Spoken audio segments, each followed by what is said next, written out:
hear them bragging that they won, but ask yourself, Sam, how can you steal this expensive jacket of mine? Then you brag around how you have a nice jacket and you stole it from me. Wewe kwenda huko bwana na uachane na mimi. Yaki mno. Mimi nimekuja kuuza Wamuthende na nikubembeleza wananchi. If you go to Mbeere in the first instance, what you find there is not an election. It's a sham, shambolic. I was there for about 2 weeks. What I saw myself, I've never seen it before. Why? The existential threat to democracy in this country, the person who will make this country go to the dogs is none other than William Samoei Ruto. Why do you say that? Because the democracy has been compromised. And the way those elections were done, it tells you clearly what he has been doing as a president is purely PR.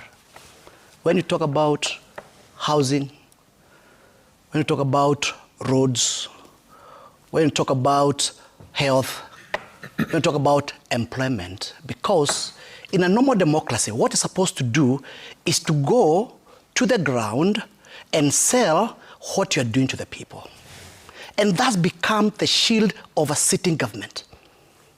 The policies and the strategies you have come up with to sustain or to develop the country are supposed to be your shield. But what happened in Mbeere? Instead of coming to campaign on a platform of the development, they came with goons and militia. Some collected from Kiandutu, others collected from Mbeere, others collected from Kikuyu, and to me, that stems the beginning of what you call a failed state, where the government hires goons, the goons are protected by the police to cause maim, death and destruction to the citizens. That's number one. Number two, when it comes to the laws relating to election, rampant bribery. Mbeere, the government spent not less than 700 million. A small constituency of less than 50,000 registered voters. Today, if you go to Mbeere, you ask anybody, they'll tell you, in those 2-3 months, they collect about minimum, average, about 10,000 each. The inflation in Mbeere right now, there's so much money, with so little resources to buy. So much money. Is that so? Oh, yes. How do you arrive at the tally of 700 million shillings? We're counting. You saw it in the media. It's all over. I'm asking you. Number three is allow me to ask me a question. Yeah. And here, I'm not a social media guy to keep on following the... That's what I'm asking. How did you ask the guy who was on the ground. 10 days campaigning. 10 days campaigning. Not a single CS, not a single PS, not a single parastatal head, not a single member of parliament, city member of parliament from the mountain who was not in Mbeere, carrying loads of money. Surprisingly, I was staying with them in the same hotel.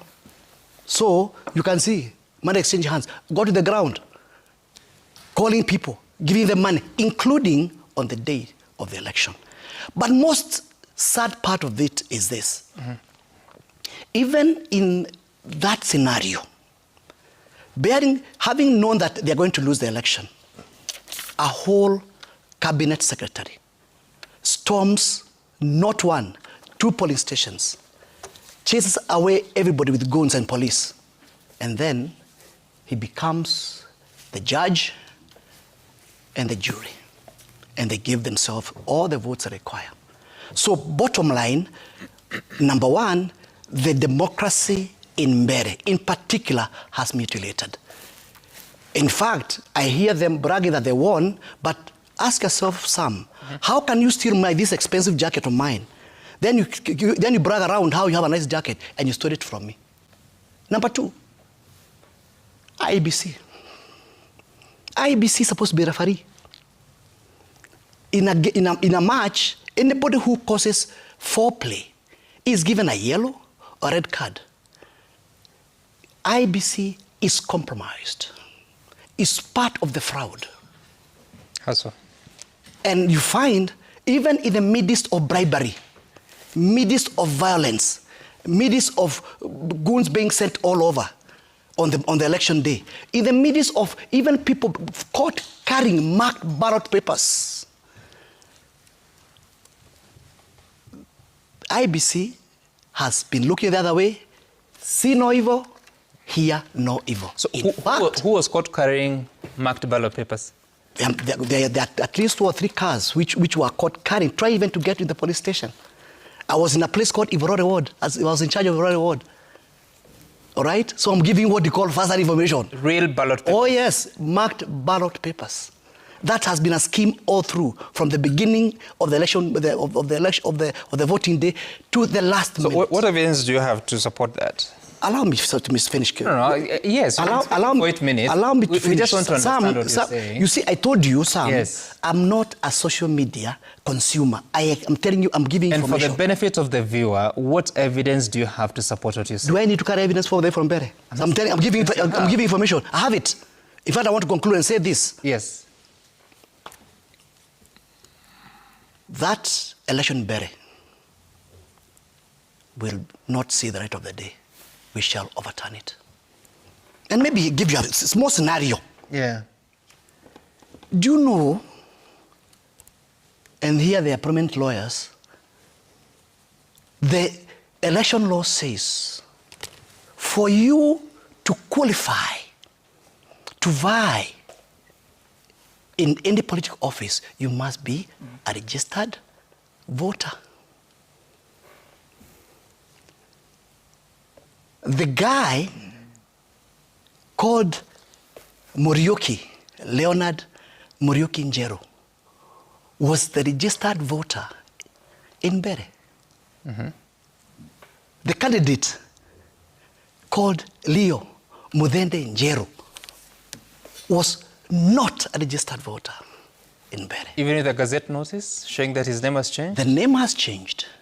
But when you change the name, you're supposed to change the name in the role of IBC as a registered voter to reflect the same person.